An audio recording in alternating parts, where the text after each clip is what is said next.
या मंगल प्रसंगी जेजुरीतल्या सगळ्यांचं स्वागत आहे। आज श्री खंडेरायांचे अनेक वर्षांनी राजसभेत दर्शन झाले आहे।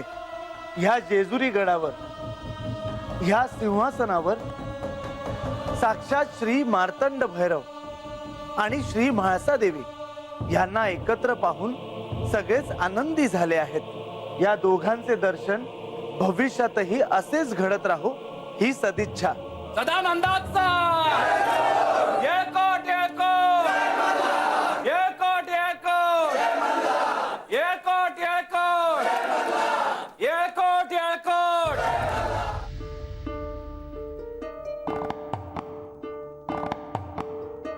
या मंगल प्रसंगी श्री खंडेरायांनी तुमच्याशी बोलावे असं मी त्यांना सुचवेन।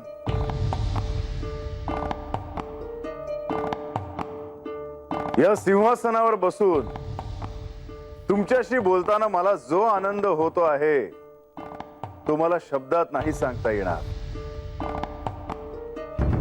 माझ्या प्रजेपासून, माझ्या प्रियजनांपासून, माझ्या भक्तांपासून मी इतका काळ दूर होतो हे माझ्यासाठी सोपे नव्हते।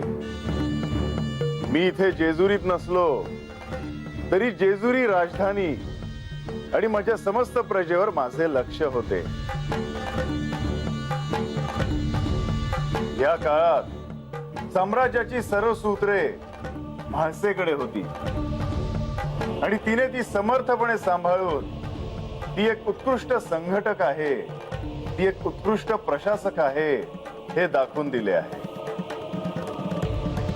व्यक्तिगत सुखदुःख आड येऊ न देता तिने या सिंहासनाचे दायित्व सामर्थ्यपणे सांभाळले आहे। यावेळी तुम्ही या सिंहासनाचा आदर राखत तिला सहाय्य केले यासाठीही मी तुमचे अभिनंदन करतो आहे। एकट एकट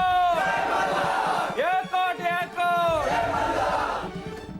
असा इतकी वर्ष या सिंहासनाचे दायित्व तू उत्कृष्टपणे सांभाळलेस, त्याबद्दल मी तुला काय देऊ?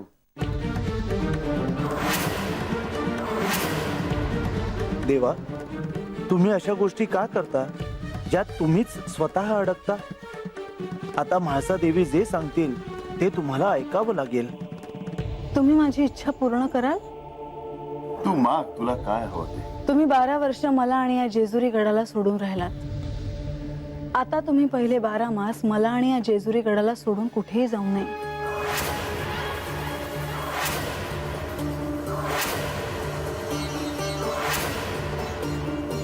माझी इच्छा आहे की 12 मास तुम्ही मला आणि या जेजुरी गडाला सोडून कुठेही जाऊ नये आणि तुम्ही मला वचन दिले आहे की तुम्ही माझी इच्छा पूर्ण कराल।